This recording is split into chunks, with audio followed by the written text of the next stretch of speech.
सकती है। एक तो ये ऐलान लाइकली है।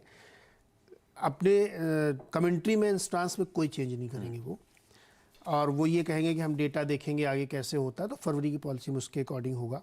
टारगेट जो उनके जीडीपी या इन्फ्लेशन के, उसमें कोई चेंज नहीं करेंगे। करेंसी पे मुझे लगता है कि उनको आज हो सकता है वो बोलें, हालांकि वो स्पीच एक तरीके से रेडी रहते हैं, लेकिन लास्ट मिनट में कुछ चेंजेस हो चाहिए, क्योंकि जो कल रुपए में मूवमेंट हुआ है, आपका क्रूड नीचे है, तो मैं मान नहीं सकता कि ओएमसी की डिमांड आई होगी। $100 बिलियन का रेमिटेंस है इस बार इंडिया में, तो आपके पास डॉलर की कमी नहीं, फिर भी अगर इतना रुपया गिरा है तो ये कुछ ऐसी चीज़ जो शायद हमको समझ में नहीं आ रही, क्योंकि रेमिटेंस का इतना बड़ा नंबर पहली बार भारत में हो रहा है कि विदेश में लोग कमा के भारत भेज रहे हैं। तो मुझे लगता है कि करेंसी पे उनकी कमेंट्री या कहाँ से प्रेशर देखने को मिल रहा है, ये एक बहुत इंपॉर्टेंट होगी। दूसरी, चूंकि बजट के आसपास उनकी अगली पॉलिसी होगी, तो इस पॉलिसी में वो ग्रोथ पे क्या अब ये कह सकते हैं कि साहब मॉनेटरी तो हमने कर लिया, आप फिस्कल आप देखो।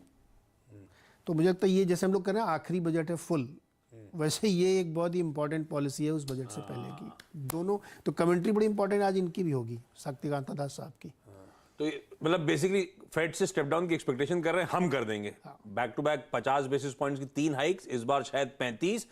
और आज सुबह एचडीएफसी बैंक वाली इकोनॉमिस्ट से हम लोग चर्चा कर रहे थे, एक चीज बाजार सुनना चाहते हैं, रात को सोनी पाई थी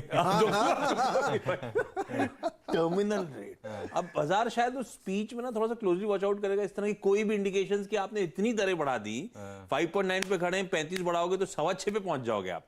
कहाँ रुकने की तैयारी हो रही है, शायद ये कोई भी क्लू दे देना 35 दास साहब, तो मजा आ जाएगा। 35 अगर बढ़ गई, 35 अगर बढ़ गई, 6.25 पे पहुंच गए अगर हो गया तो मार्केट में बड़ी रैली आएगी।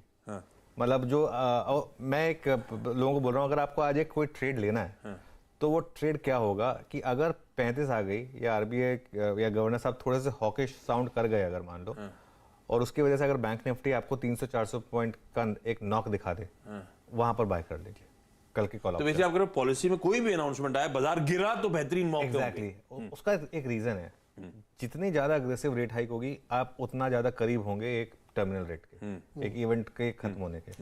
रेट बढ़ रहे हैं, सबको पता है हमको, ठीक है ना, लेकिन ये आशीष 2003 से 7 की जब बुल मार्केट थी, उसमें भी जब रेट्स बढ़ती थी अगले दिन मार्केट पॉजिटिवली रिएक्ट करता था। मुझे याद है उस सीआरआर में 50 बेसिस पॉइंट का हाइक आया था, मार्केट ने एक बार नेगेटिव रिएक्शन दिखाया, लेकिन उसका पॉजिटिव रिएक्शन आ गया। और ये एक आरबीआई की क्रेडिबिलिटी का भी एक इशू होता है। वो आरबीआई ने जब